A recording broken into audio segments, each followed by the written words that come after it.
Hello, Psych2Goers, gather around. Yes, all of you. Don't psst just because the word alone is in the title.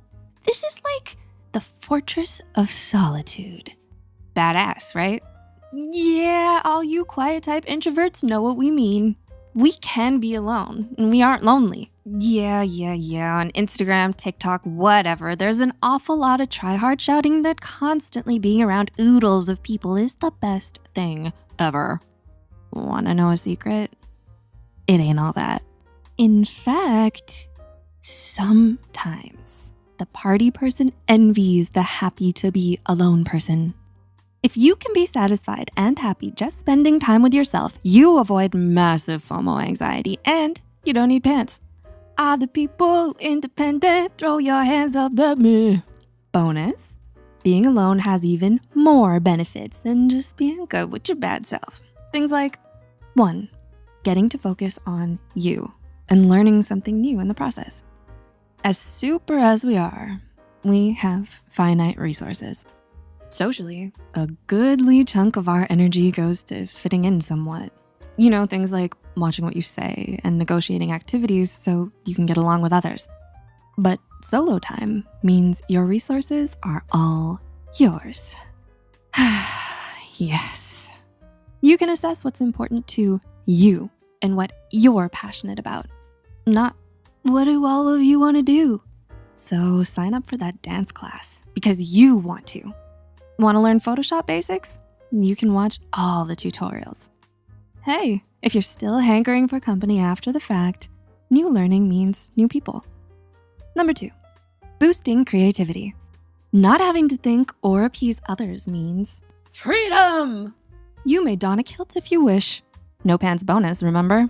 You have the freedom to let your mind's creativity go to town. No one else is exerting limitations or pressuring a specific agenda on you. If you're doing something for yourself and solo, you don't have to conform to anything. Let the innovating maestro in you fly high. You can choose later if you wanna share and trim accordingly at that time. So no big, right? Number 3, authenticity. Be like water, my friend. We know, ironic that we're saying this in a video that's on YouTube via the internet, but that doesn't negate the fact that internet and info technology is a blessed with suck situation. Never before has so much knowledge and so many differing views been readily available. Yet, also, never before has there been so much noise, drowning out your inner voice. The one that says, this is me. If you've ever wondered, is this what I think or is it just popular? Then you understand. Being able to shut the front door, giving yourself space and peace, lets you avoid becoming one of the sheeple. You get to think independently about who you are and what you stand for. Who do you wanna be for your sake? When you can get that solid grasp on your own identity, you naturally become more confident. You know yourself, so you can trust yourself and be authentic. Number 4, it enhances the quality of your relationships. We're not advocating separation or breakups here. We just mean space. As much as we love our people, we get used to them. It doesn't mean you love them less, just they become part of the norm. Nothing stays novelty new forever. When you take time separately from the relationship to care for yourself, you take a break from that norm. That solo time lets you reaffirm your own value and what you bring, while at the same time increasing understanding and value in others. It's like refreshing the noticeability of the other person and the view of the relationship as a whole. Number 5, it improves your mental well-being.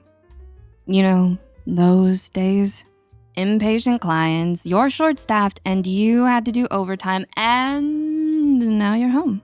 The last thing you need is more questions, more demands, more Nope.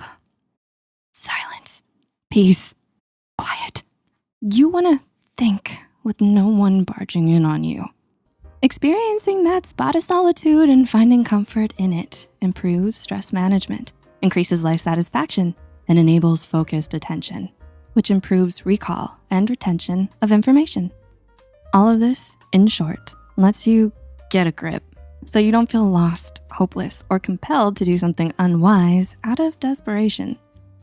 And number 6, you can make sure that the cake is not a lie. You love someone. Okay, fine, you like someone. Or there's someone who makes you smile. And that's a positive. Happiness is a strange thing though, like a deceptively small cheesecake. It's sweet, it looks light, and when you have to eat a whole slice on your own, it feels like a brick. Being happy with someone is good. Giving someone the impossible responsibility for your happiness is a lose-lose for everyone. It's forcing this person to become an extension of you. You're bleeding off your power and giving it to them, depending on this outside source. Disappointment or a breakup becomes a traumatic amputation. Why nerf your powers? You know what you need. When you make your own happy cake, regardless of how outside influences turn out, you still have your cake. You are your own solid foundation, and even if you're not in Kansas anymore, you're still you. Processing emotions is like changing the frosting. You're still whole, and you'll get over the piping not being purple anymore. No one dictates how you feel, and no one owns you. If you're not used to being alone, it can feel a little unnerving. If so, ask yourself, I'm with me. Why do I feel uncomfortable? Is this the first time you haven't had to cater to others and you don't know how to cater to yourself? We tend to fear the unknown. Maybe you're not as happy with yourself as you believe, but you're awesome. Get to know you. To those of us who are comfortable alone, revel in your wisdom. You are the master of your fate. You are the captain of your soul, and we salute you. How did these points affect you? And can you relate? When was the last time you realized that you thrive in solitude? Discuss, share, and like. Thanks for watching, and we'll see you soon.